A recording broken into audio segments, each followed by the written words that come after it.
Fala galera, tudo tranquilo? Bom, no vídeo de hoje é pra gente fazer uma análise do segundo episódio de Coração de Ferro, né? Esse episódio que também já clareou muito sobre o que a gente vai ver daqui pra frente, principalmente essa desconfiança da Riri Williams agora com o Parker, né? O Parkins Robbins, o nosso capuz. Vamos falar sobre isso e também o primeiro roubo ali, né, da Riri Williams, algumas referências dentro do episódio. E vamos começar essa análise do segundo episódio já falando sobre a Natalie, né?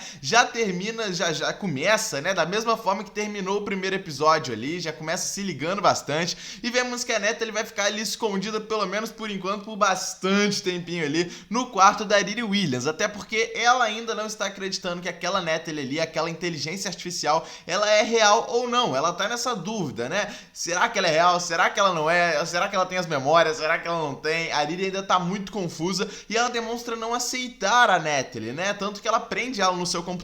Ela não aceita a Natalie ali ajudando ela, a Natalie do lado dela, tudo isso porque ela não quer mais sofrer, sabe? Ela não quer sofrer mais pela Natalie, sabe? Ela já sofreu muito com a morte da sua amiga, então ver ali ela frente a frente com ela, mesmo sendo um holograma, é muito devastador pra Riri Williams, né? Então ela não quer sofrer, por isso que ela não aceita ajuda nenhuma da Natalie, por enquanto, né? Até depois ela vai querer aceitar, aceita ali alguma ajuda, a Natalie vai falando ali também sobre algumas outras paradas, né? E vemos ali marcada a primeira reunião da Riri Williams na equipe do Capuz, né? E vemos ela indo para aquela reunião ali. Naquela reunião é apresentado como que o Capuz, como que o Parker, né?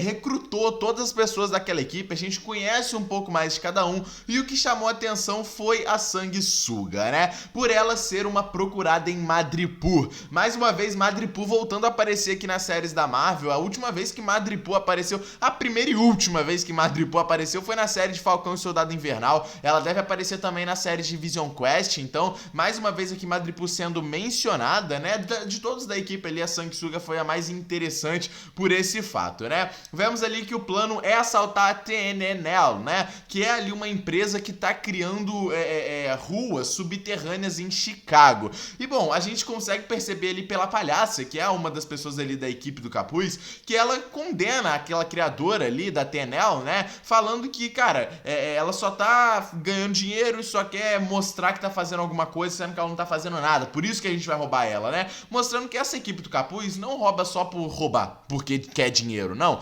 Eles estão fazendo isso também por algum tipo de motivação dentro de si. Vemos a Riri voltando pro seu quarto e ela conversando mais uma vez com a Natalie, né? O novo traje dela, até porque o Capuz exigiu. Pra aquela noite ele precisa do traje da Riri, né? E é o que a Riri faz. Ela precisa do seu novo traje e por isso ela aceita a ajuda agora da Natalie. Por mais que ela não quer sofrer, não quer ficar vendo a Natalie toda hora na sua frente, ela aceita. E a Natalie acaba achando o grande Joe, né, galera? Aquele grande Joe que tem bastante aparelho no mercado negro, né? Vemos ali que a Riri está indo até a casa do Joe. Vemos o coitado, né, pô? O caqui dele furou do saco. Tem cocô do cachorro da vizinha no seu jardim. Vizinha chata. O coitado só sofre, né? E aí quem que chega? Riri Williams para subornar o maluco mais uma vez. Ela fica tentando achar o seu esconderijo dentro da casa dele ali, né? O cara vai falando que não tem nada a ver com isso, nada a ver, né? Mas a gente sabe que ele tem, a Riri também sabe. Até por isso, né, que a Riri consegue subordinar ele, né, mais uma vez para levar até o seu esconderijo de verdade. Vemos que a Natalie ficou presa no PC, tá trancada no PC, mas como ela é uma inteligência artificial muito inteligente, ela obviamente sairia daquele PC, né, e ela consegue conexão tanto com o traje da Riri Williams, também com o celular da Riri Williams e com o rádio da mãe da Riri Williams. E é o primeiro encontro que nós temos aí da Natalie com a mãe da Riri Williams, cara. Um encontro muito interessante, a gente vai ter essa conversa daqui a pouco, né, um desabafo da Natalie, né, e vemos ali o Joe e a Riri no carro, né, uma conversa muito interessante, o Joe até desabafa com a Riri também desabafa com o Joe, e com certeza essa amizade vai durar até o final da série, e provavelmente os dois devem agir juntos, tá, para lutar contra o Capuz, quando a Riri se voltar, né, eles cantando no carro foi uma cena sensacional de boa, né, pô, já deu pra ver que os dois têm uma química muito boa como amigos, então, com certeza, cara, eles vão continuar e vão lutar contra o Capuz, né, vemos o tão aguardado bunker obscuro, que tem plaquinhas fofinhas de LED. Muito bonitinho o bunker obscuro aí do Joe, cara, muito legal, né? E vemos ali que o cara tá literalmente, né, construindo ali mísseis e tal, né? E eles têm uma conversa profunda naquele bunker, aonde o Joe pergunta pra ela: por que você construiu esse traje? E aí ele fala: porque eu posso, não é, eu não fiz isso porque eu quero salvar o mundo, eu não fiz isso porque eu quero ser uma super-heroína. Mentira, a gente sabe que a Riri fez isso porque ela quer ser uma super-heroína, ela quer seguir esse sonho, ela quer salvar as pessoas, ela tenta fingir isso pras pessoas, né, que ela não quer, finge isso nessa conversa com o Joe, finge pra toda a equipe e pro próprio Capuz, né, então ela só tá querendo fingir, escondendo de si mesma, até porque ela sabe que ela quer sim ser uma super-heroína, né, e vemos, como eu falei, o desabafo da Natalie com a mãe da Riri Williams. Ela acaba desabafando ali, né, sobre como a Riri ainda não quer aceitar ela e tal, e a mãe da Riri fala: pra você entrar na vida da Riri, você tem que se enfiar, senão você não vai conseguir entrar. E é literalmente o que a Natalie faz o episódio inteiro após esse desabafo com a mãe da Riri, né? Ela se enfia em qualquer lugar ali da Riri Williams, né? Dentro do traje, né? Que já eu falo sobre aquela questão dela entrando no traje, né? E bom, nós vemos ali o aprimoramento no traje. A Riri mexendo em algumas coisas, pegando algumas peças do coitado do Joe, que chorou dentro do carro, que tá triste aí, todo magoado, né? Mas ela não liga, ela tem poder pra isso, né? Segundo ela. Ela pega as peças do Joe, consegue aprimorar o traje e agora o traje tá, pelo menos por enquanto, 100%, né, cara? Ele abre, já entra a Riri ali dentro e ela, ó, parte para o grande roubo contra a TNL, né? Daquela mulher lá, né? E ela vai pro grande roubo da TNL. Todo mundo preparado, a palhaça abriu ali um buraco, né, subterrâneo para a Riri entrar e ela entra, né, cara? E vemos ali aquela entrada também do John junto com as irmãs lá, né? E aquilo ali foi muito bom, cara.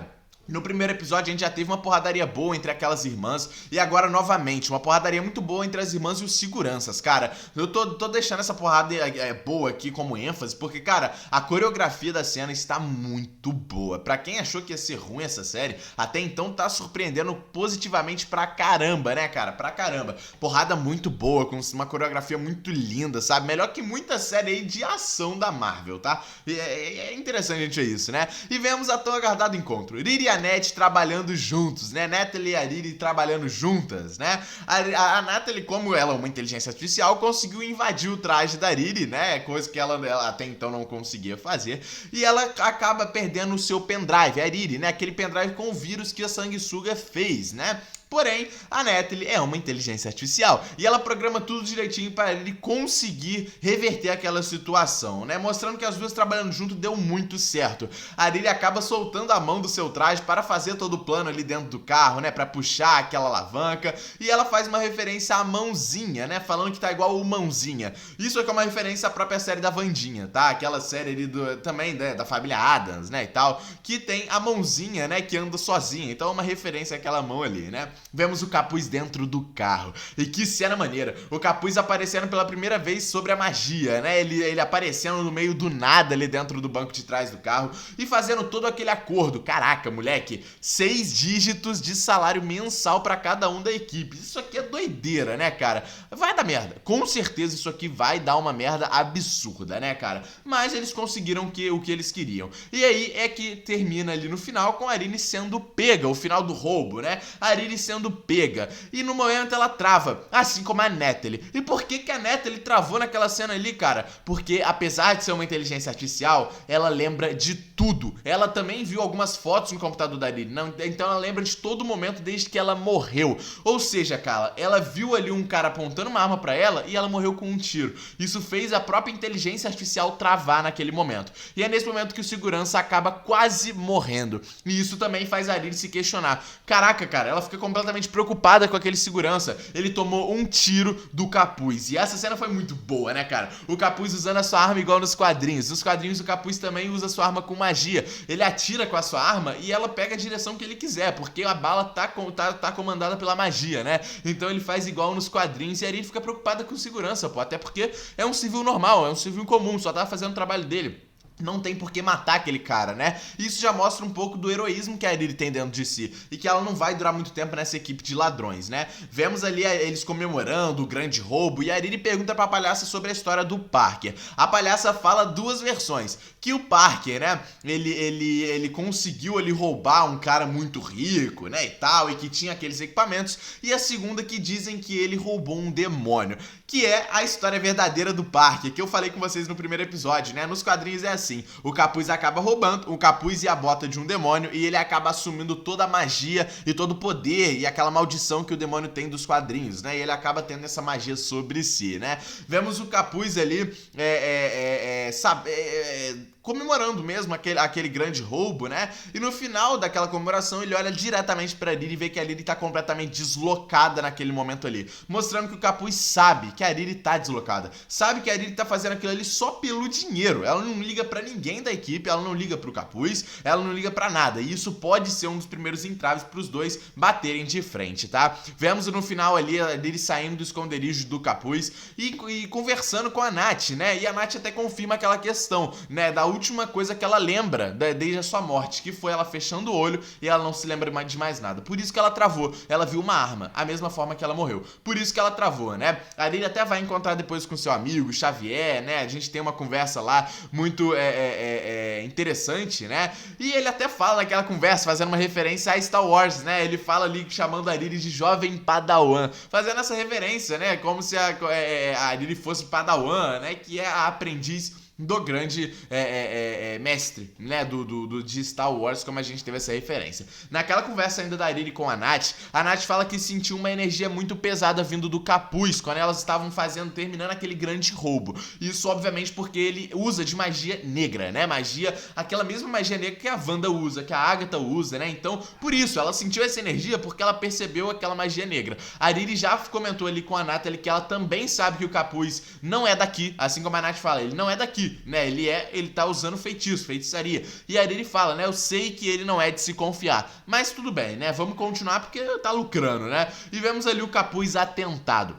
E ele não consegue nem controlar as vozes da sua cabeça, cara. Ele olha para aquela sala onde ele guarda o capuz e a bota, né, do demônio, e ele começa a ouvir as vozes. E nesse momento que ele começa a ouvir as vozes, a gente vê mais cicatrizes surgindo das suas costas. Isso aqui vai tomar o corpo dele inteiro. E nos quadrinhos já teve um momento, né, que o capuz virou literalmente um monstro, né, porque ele não conseguiu controlar a magia dentro de si e ele acaba virando um ser completamente esquisito. Isso pode acontecer também nessa série, num final de série, ou futuramente dentro da Marvel, né? Vemos a Ariri conversando com a sua mãe, e a mãe dela até pergunta se ela não consegue refazer uma inteligência artificial igual a da Natalie com o padrasto, o que é muito difícil, até porque a Ariri criou sem querer a Natalie, né? Pô, foi literalmente, ela pensou na Natalie ali e sem querer criou aquela inteligência artificial da Natalie, então não tem como ela criar o seu padrasto, seria muito difícil essa coincidência acontecer de novo, né? E a mãe dela fala, dá uma chance pra Natalie, é literalmente a sua melhor amiga, cara, você precisa disso de novo, então dá uma chance pra ela, né?